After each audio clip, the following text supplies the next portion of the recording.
pwede to mga pare. Bitiwan niyo ako nang masampulan ko yung mga bastos na yan. Pagpupumiglas pa rin ang kalbo na mukhang nagalit na talaga ng tuluyan. Pero nang bumulong ang isang kasama nito ay agad na napatigil sa pagpupumiglas at napangisi. Sumipol na ito na tila may tinatawag. Medyo kinabahan naman ako kaya binilisan ko na ang pagkaladkad sa braso ni Ivan at sumunod naman ito sa akin. Pero nang mapalingon ako sa aming likuran ay agad na nanlaki ang mga mata ko nang makita ang paglabas ng dalawang aso sa isang bahay. At nang makita kami ay agad na tumuhol na tila nakakita ng demonyo. Holy shit! Bago pa ako makakilos ay mabilis na akong hinila ni Ivan. Run, Jessica! Run! Hurry up! He shouted at me. Napatakbo kaming dalawa ng magkahawak kamay. At nang muli akong mapalingon ay hindi lang dalawang aso ang nakahabol sa likuran namin, kundi 6 na mas lalong ikinalaki ng mga mata ko at ikinabilis lalo ng pagtakbo. Sa bilis ng pagtakbo ko ay hindi ko na binigyan pa ng pansin ang pagkakahubad ng suot kong estileto sa aking mga paa. This is bullshit! Bakit nila tayo hinahabol? Humahangos kong tanong habang tumatakbo. Malamang, pinahabol tayo ng mga gagong yun. Bilis-bilisan mo nga ng pagtakbo kung ayaw mong bitawan kita. Iritadong sagot ni Ivan na halos kalad ka rin ako sa bilis ng takbo. Pero gayon pa man hindi pa rin ako nito binibitawan. Akala ko ay tatantanan na kami ng mga aso nang makalabas na kami sa maliit na skinita. Pero hindi dahil patuloy pa rin ang paghahabol nito sa amin. Buti na lang ay nagkataon na walang sakyang dumadaan sa kalsada kaya agad kaming nakatawid. Pero talagang humahabol pa rin sa amin ang mga aso. At ganoon na lang ang paglaki ng mga mata ko nang makita sa pinakadulo na eskinita ang isang tricycle na pasalubong sa amin. At kung sakaling ipagpapatuloy pa namin ang pagtakbo, ay tiyak na maaabutan kami ng mga aso dahil maliit lang naman ang daan. Tamang-tama lang sa isang tricycle. Kaya naman nang makita ang nakabukas na bakod ay agad kong inagaw ang braso ko mula kay Ivan at tumakbo ng papasok. Hey, where are you going? Ivan asked me at tila hindi na alam kung tatakbo ba ba o susunod sa akin. Gago ka ba? Kita mo may tricycle kaya wala na tayong matatakbuhan pa. Maghanap ka na lang na matataguan mo kung ayaw mong lapain ng mga aso. Sagot ko na agad na nagpalingalinga sa loob ng bakod. Nakasarado ang pinto ng bahay kaya hindi ako makakapasok. Kaya naman na makita ko ang isang puno ng guyabano ay agad akong lumapit dito at mabilis na umakyat. Sakto naman pag-akyat ko sa taas ng puno ay ang pagdating ng mga aso sa baba at pagtahol nito sa akin. Kahit papaano ay nakahinga ako ng maluwag. At nang mapatingin ako kay Ivan ay nakaakyat na rin pala ito sa bakod at nakangisi na sa mga aso. Romeo, mga bobo, mas mabilis pa rin kaming tumakbo ni Jessica kasi sa inyo. He raised his middle finger to the dogs who were barking at him. Napabungis-gis na lang ako at napailing. Ay naku, huwag ka nga masyadong mayabang. Medyo sira pa naman yung inakyatan mo. Baka mamaya niyan ay... Hindi ko na naituloy ang pagsasalita ko nang bigla na lang nanlaki ang mga mata ko kasabay ng aking pagsinghap dahil sa tunog ng pagguho ng bakod na gawa lang naman sa pinagbiyak na kawayan. Talagang tuluyan ang bumigay dahil sa karupukan. Oh shit, nagkatotoo nga ang iniisip ko. Basta namalayan ko na lang sa Ivan na nakahiga na sa lupa at pinagpepiyastahan na ng 6 na aso. Dinig na dinig ko pa ang malutong nitong pagmumura habang nakikipaglaban ng sipaan at sapakan sa mga aso. And I can't do anything but watch him from above. Buti na lang ay bumalik yung naka-tricycle kanina at pinagbabato ang mga aso. Kaya nagtakbuhan na itong paalis. Umalis din agad ang tricycle driver na tila nagmamadali. Kaya muli kaming naiwang dalawa. OMG! Nasambit ko na lang habang hindi makapaniwala nakatanaw sa baba kay Ivan na ngayon punit-punit na ang suot na polo. Pagkabangon nito ay mabilis na kinuha ang phone sa pocket ng suot na pantalon. Are you okay? He ignored me. Romeo, Lucas! Nasaan bang walang yung bahay mo? You dumb asshole! Sigaw nito sa kabilang linya. Mamula-mula pa sa galit. Teka, saan ka na pupunta? Nababahala akong tanong ng pagkatayo nito ay agad akong tinalikuran at lumakad na habang nandoon pa rin ang pagkairata sa muka. Hoy, saan ka sabi pupunta? Huwag mo sabihing iiwanan mo ko dito. I need to go to the hospital. Baka kumalat pa sa katawan ko ang rabies ng mga asong iyon. Inis nitong sagot sa akin at hindi man lang ako nilingon. Pati pala likod ng suot nito ay nawasak ng mga aso. Pero sandali lang, tulungan mo muna akong bumaba dito. Hintayin mo na lang si Lucas. Pupunta na daw. No! You need to help me first before you leave. Hoy! Bumalik ka nga dito! I shouted pero talagang iniwanan na ako dito at mabilis nang naglakad paalis. Parang gusto kong maiyak sa taas ng guyabano hanggang sa bigla na ako nataranta nang maramdaman ang nakakakiliting paggapang ng kung ano sa mga braso ko. Nang mapatingin ako kung ano ay malalaking langgam pala. No! No! Lumayo kayo sa akin! Parang may iyak kong sambit na agad na pinaghihipa ng mga langgam sa braso ko. Pero agad na lumiwanag ang mukha ko nang makita isang lalaki naglalakad na nakasuot ng black summer shorts with white t-shirt. It's Lucas. Walang iba kundi ang lalaki magnanakaw na siyang dahilan kung bakit ako nasa taas ng puno ngayon. Hey you! I'm right here! Nang marinig nito ang boses ko ay agad na nagpalingalinga at nang makita ko sa taas ng puno ay mabilis na lumapit. What are you doing there? Oh, I didn't know that you like guyabano, my lady. Langhiya, baka maisampal ko lang sa'yo itong puno ng guyabano kapag ako'y nakababa dito. Please, tulungan mo ako makababa dito. What? Paano ka naman nakaakyat dyan kung hindi mo pala kayang bumaba? Ang malay ko, malamang dahil sa takot sa mga asong yun, kaya ako napadpa dito sa taas. Just help me na lang kasi, ang dami mo pang satsat. Kita mo mahihirapan na ako dito. Marami pa lang gamat, kinakagat na nila ako. Okay, jump. He opened his arms. Nangunot naman ang mukha ko. What?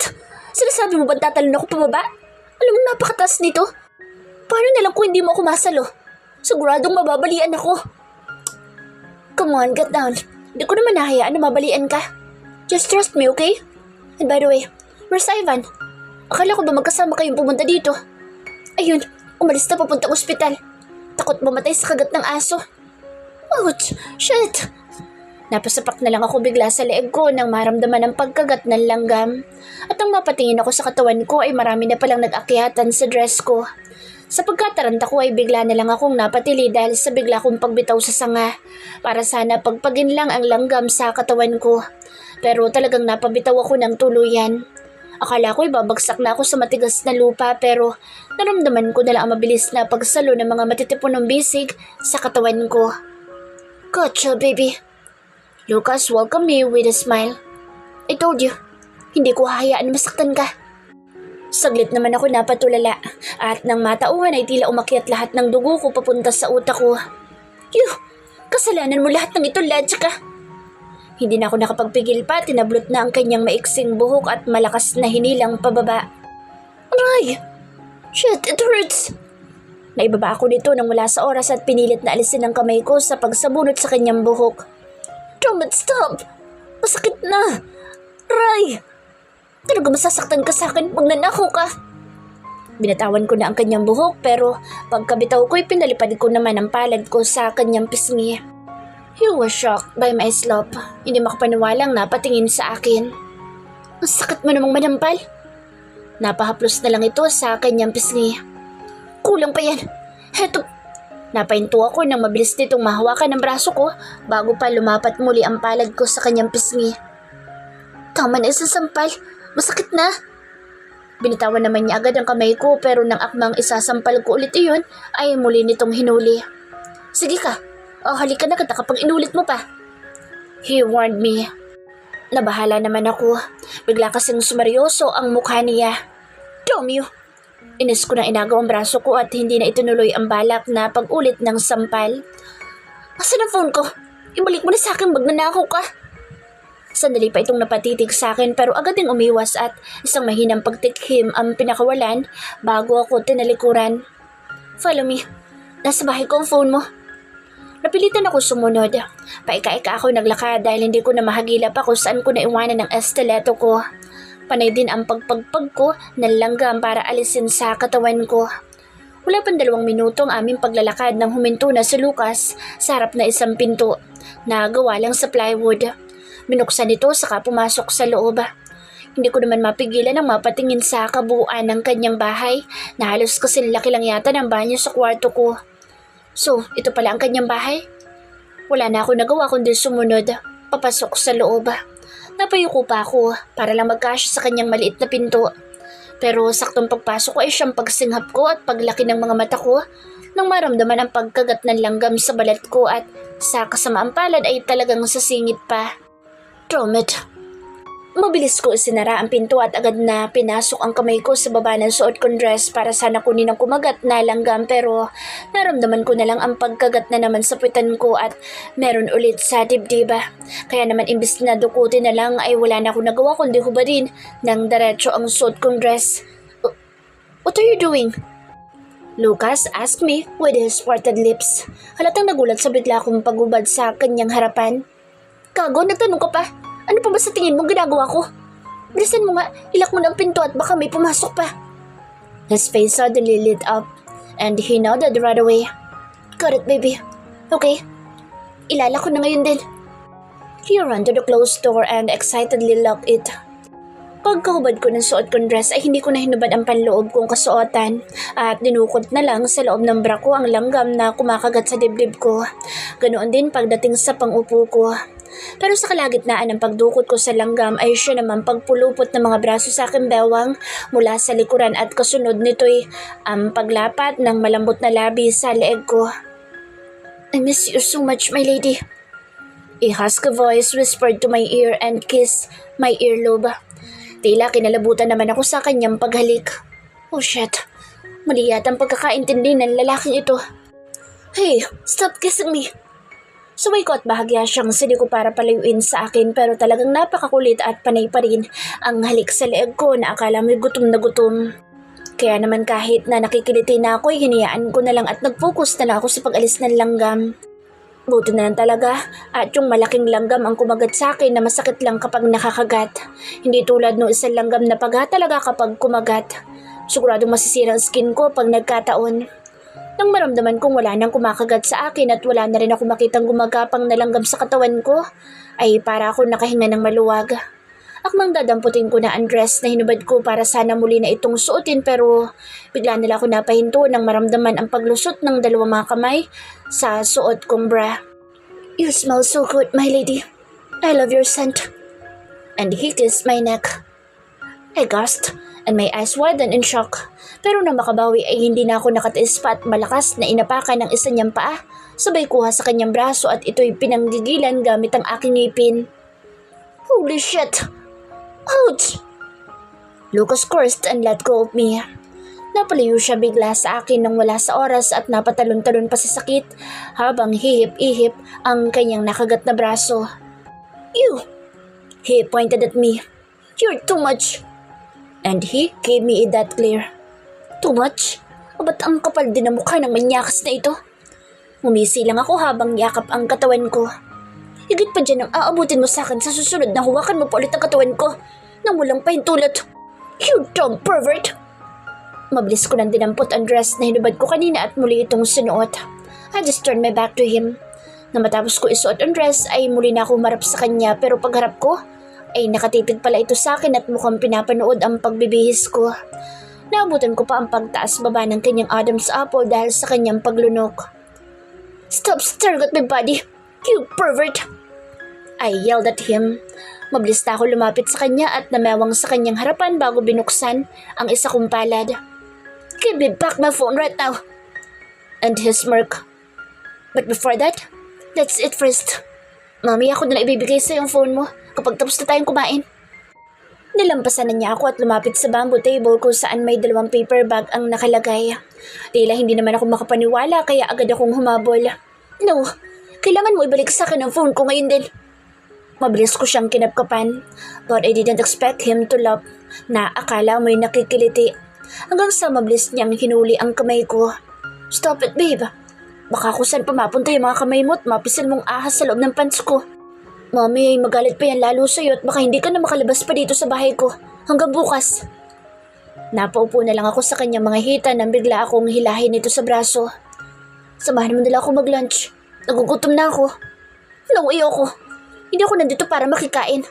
Nandito ako dahil sa phone ko na ninakaw mo. Bigay mo na sa akin yun para makauwi na ako. Pagpupumiglas ko pero hindi pa rin ako makaalis sa kanyang hita. Dahil mas lalo niyang hinigpitan ang pagyapos ng isa niyang braso sa bewang ko. Stop struggling. Baka nakakalimutan mong nasa teritoryo kita. Oh, ano naman ngayon kung nandito ako sa bulok mong teritoryo? Bitiwan mo na nga ako, leche ka. Magpupumiglas ka o huhubaran kita. Bigla na lang sumeryoso ang kanyang boss at nagkaroon ng pagbabanta. Napatigil naman ako at napatingin sa kanya. Nagsalubong ang mga kilay ko. Are you trying to harass me? No. Kaya nga pinapipili kita kung magpupumiglas ka ba or I will undress you. Right here, right now. Hindi ko naman mapigilan ang mapalunok. Mukhang hindi siya nagbibiro dahil napakaseryoso na ng kanyang muka. Pinagsasabi mong manyakas ka. I rolled my eyes at him. Bitiwan mo na nga lang ako. Hihintay na lang kitang matapos. Okay. Binakawalan naman niya ako kaya agad akong tumayo para umalis na sa pagkakaupo sa kanyang hita. Pero hindi pa ako tuloy nakakaalis nang muli niyang hilahin ang kamay ko. Dahilan para mapaupo naman ako sa kanyang tabi. Mas gusto kong katabi ka. Kaya dyan ka lang. Umirap lang ako at wala nang nagawa kundi ang manatili sa kanyang tabi. Tahimik lang ako at pinanonood siya sa pagbukas ng paper bag na naglalaman ng fried chicken, fried shrimp and rice. I couldn't help but swallow. Parang nagutom akong bigla sa amoy ng pagkain. And oo nga pala, munti ko na makalimutan na hindi pa pala ako nakakapag-lunch. Lucas put plastic gloves on his hand and started eating. Pero nang mapatingin siya sa akin at makita ang paglunok ko, ay agad na napangis ang luko at napahinto sa akmang pagkagat sa hita ng manok. Gusto mo nito? He asked with a little smirk on his lips. Hindi ako kumakain yan. Pairap kong sagot at ibinaling na lang ang tingin sa ibang direksyon. Pero hindi ko inaasahan na ilalapat niya ang hawak na fried chicken sa bibig ko. Ano ba? Ilayo mo nga yan sa akin. Pagtataray ko na agad siyang tinignan ng masama. But he just gave me a serious expression. Eat before I eat you. He warned me again. Muli ako napalunok at dahil nagutom na rin naman ako at natakam, ay wala na ako nagawa kundi ibuka ang bibig ko at kumagat na ng konti sa fried chicken. Oh, come on. Take a bigger bite. Bawal dito sa teritoryo ko maarte. Muli ako napairap at nilakihan nga ang pagkagat. Mukhang gutom ka. Lucas finally smiled. At dahil bisita ka, sige susubuan mo na kita. Mamaya na lang ako kakain kapag nabusog ka na. Napataas naman ang kilay ko. Don't tell me lahat ng bisita mo sinusubuan mo. May pagkamataray kong tanong kahit puno ang bibig ng pagkain. No. Actually, ikaw pala ang kauna-unahang bisita na susubuan ko. Kasi nga ninakaw mo ang phone ko at takot kang idemanda ko. Am I right? A sexy laugh came out of him. Yes, baby. You're right. Kaya para hindi mo na ako idemanda pa, please, hayaan mo na lang na subuan kita. And he winked at me. You're obviously very flirtatious. Your job is perfect for you. He shrugged, let out a sexy laugh. Well, I guess you're right. Napairap lang ako kahit na ang totoo ay malapit na ako mapangiti. Kain lang ako ng kain habang sinusubuan niya. Nakatatlong hita ako ng manok bago ko naramdaman ang pagbara ng pagkain sa leeg ko kaya agad akong umiling para iparating na tama na muna ang kanyang pagsubo. Water please. Nahihirapan kong usal. Tubig? Gusto mong uminom ng tubig? Talagang kailangan niya pang itanong ng iyong lalakang ito. Isang marahan na pagtangulang ay sinagot ko at mahinang napahampas sa dibdib ko. Pero hindi ko naman inaasahan ang kanyang pagkamot sa ulo na tila may nakalimutan. Oh, I forgot. Di pa nga pala ako nakabili ng tubig na may inom dahil kakalipat ko lang dito ngayong araw. At tanging tubig lang sa banyo meron.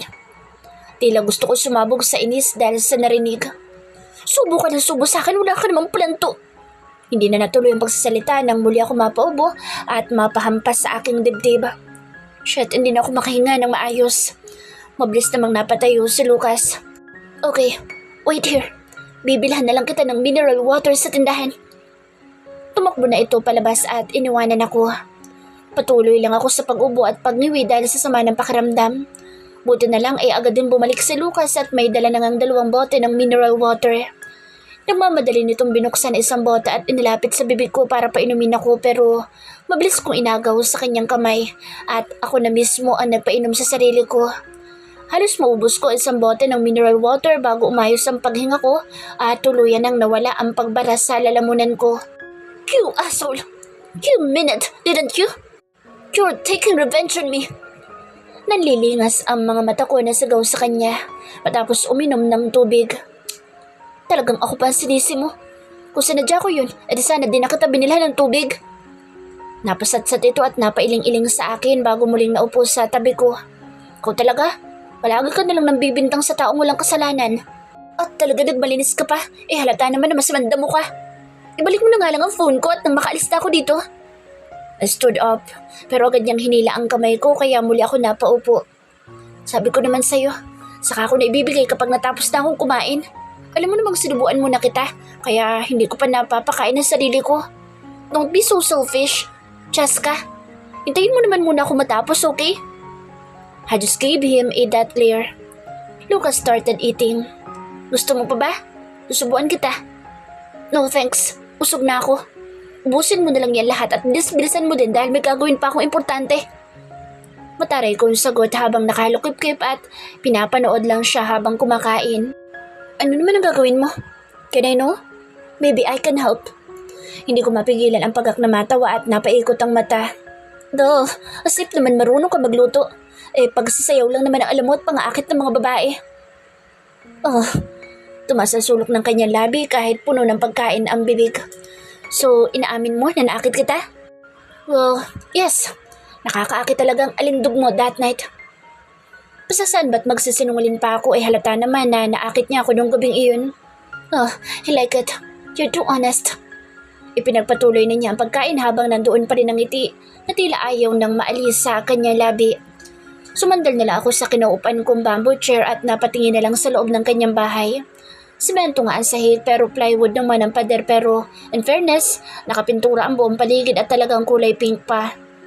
Nakakatawa lang, pambabae ang kulay. Halata nakakalipat niya lang dahil wala pang kagamit-gamit sa loob maliban sa isang bamboo bed na kasya lang yata sa isang tao. Wala ng kwarto dahil maliit lang naman kaya diretsuhan na. Halos inabot yata ng mahigit kalahating oras ang paghihintay ko bago natapos kumain si Lucas. At nang matapos ay nilinisan pa ang aming pinagkainan bago binuksan ang isang backpack na nakalagay sa bamboo bed. And finally, ibinigay na rin ito ang phone ko. Ihatid mo lang ako hanggang sa kotse ko. Nakakatakot kasi yung mga aso. Baka habulin ulit ako. Makagat pa. No problem. But wait, where's your shoes? Napatingin naman ako sa mga paa ko. Oo nga pala. Saka ko lang naalala ang stiletto ko na hindi ko na alam kung saan ko naiwanan. I don't know. Naiwan ko kanina nung hinabol kami ng mga aso. Kasalanan mo to Muntik pa ako makagat dahil sa paghahanap sa'yo. Cute asshole. Okay, let me just carry you then. Binuhat nga niya ako. Napakapit naman ako sa kanyang leeg. In fairness, napaka-gentleman din naman pala na magnanakaw na ito. Thank you, Tiff. Pagpapasalamat ko nang maisakainin niya ako sa kotse ko. Ito na ang huli natin pagkikita bilang magkakilala. Sa susunod na makita mo ako, just ignore me. At ganoon din ang gagawin ko. Napasimangot naman siya sa sinabi ko na tila hindi nagustuhan. At nang akmang isasara ko na ang pinto ng kotse ko, ay mabilis naman niya itong pinigilan. Yung tungkol sa pagluluto. Gusto mong matuto, di ba? My eyebrows raised. And why did you ask? Ano naman ang pake mo kung gusto ko nga matuto? His lips widened. I once won in a cooking competition. Really? Marunong ka magluto? Biglang namilog ang mga mata ko. He nodded. So? Teach me how to cook, and I'll forget about what you owed me for stealing my phone. If you teach me properly, I'll even give you a lot of money. Masigla kong sabi dahilan para mas lalong lumaki ang kanyang ngiti. Talagang napakamukhang pera nga na lalaki ito. Nabanggit ko lang ang salitang pera ay lumiwanag agad ang mukha. No, this time, I don't want money. Literal na tumaas ang kilay ko. Ayaw niya ng pera? Aba, himala. Then what do you want? Just grant me 3 wishes. Oh, anong klaseng kahilingan naman iyon? I'll let you know once you start cooking. I smiled. Okay, great. Deal. I gave him my phone. Save your number para matawagan kita kung sakaling pupunta ko dito para magpaturo. Kasing bilis ng kidlat na agad niyang inagaw ang cellphone sa kamay ko at mabilis na tinipa ang kanyang numero. I'll wait for your call. He seems excited. Talagang kumindat pa sa akin. Have a great day, Tiff. Kumuwi pa ako at pinaandar na ang sakyang paalis. Nang mapatingin ako sa side mirror ay nakita ko nakatayo pa rin siya habang nakatanaw sa sasakyan ko. At kahit medyo malayo na, kitang-kita ko pa rin ang ngiti sa kanyang labi na hindi pa rin naaalis. Napailing na lang ako at nag-focus na sa pagdadrive. Hindi ko tuloy mapigilan ang mapaisip tungkol sa kanyang 3 kahilingan. Kung hindi pera ang gusto niya, ano naman kaya? Siguro, mas lamang. Imposibleng palalampasin niya ang pagkakataon. Oh my gosh, hindi kaya house and lot ang gusto niya dahil wala siyang sariling bahay? At kotse naman ang isa? Napatampal na lang ako sa akin noo. Tama, baka yun nga. Oh shit, bahala na. Kung yun man ang hilingin niya, siguro ibibigyan ko na lang. Ibang klase talagang talino na lalaking yun. Mukhang naisahan ako ah. Pagdating sa parking lot ng Sevillas Holdings ay bumaba na ako ng sakyan at kinuha na ang phone ni Sandro sa box seat. Saktong pagkuha ko ay kaka-end lang ng miss ko at agad na napataas ang kilay ko nang makita kung sino ito. It's coming from Melanie. This bitch. Tumatawag pa pala sa asawa kong gaga na to. I tried to open the phone pero wrong password pa din. Napasimangot na lang ako at naisipan ng pumasok sa building para ibalik na ang phone sa opisina ni Sandro. Pero sakto naman pagkapasok ko ng entrance ay siyang pag-vibrate muli ng cellphone at lumabas ang 3 magkakasunod na mensahe. From Melanie. Gumamit ako ng pregnancy test kanina. And the second message is sending a picture. Hindi ko makita dahil hindi ko mabuksan ng phone. Pero nang mag-pop up ang huling mensahe ay agad ako napahinto. It's positive. I'm pregnant. Parang nanginig ang buong katawan ko sa nabasa. Imbes na ituloy ang pagpasok sa building ay mas pinili kong bumalik sa sakyan ko at muling pinatakbo ng sobrang bilis. Tuloy-tuloy naman ang paglabas ng luha sa mga mata ko habang nagmamaneho. Ramdam ko ang paninikip ng dibdib ko. Ang sakit sobra. Parang may matalas na dagger ang bumaon sa puso ko dahil sa sobrang sakit. That message from Melanie. Para akong pinagsaksak ng matulis na patalim. Sandro got her pregnant? This is probably the most painful news I have received in my entire life. Namalayan ko na lang ang sarili ko na nakahinto sa may bridge at nagsisisigaw na parang nababaliw na. I didn't even care about the cars passing by as long as I let out my anger by shouting loudly. Ang cellphone ni Sandro ay walang pagdadalawang isip kung itinapon sa dagat at sinabayan ng malakas na pagsigaw ng I hate you. Halos inabot ako ng mahigit 1 oras sa pagsisigaw ko hanggang sa nawalan ako ng boses bago ako bumalik na sa loob ng sasakyan ko.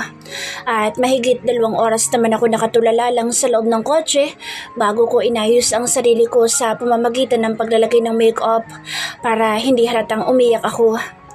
Nang matapos ayusan ang mukha ko ay napagpasyahan ko ng umuwi ng bahay. Madilim na sa paligid at buhay na ang mga ilaw sa labas ng ihinto ko ang kotse ko sa garahe ng bahay. Nakapark na din ang kotse ni Sandro. Ibig sabihin ay nakauwi na rin ito.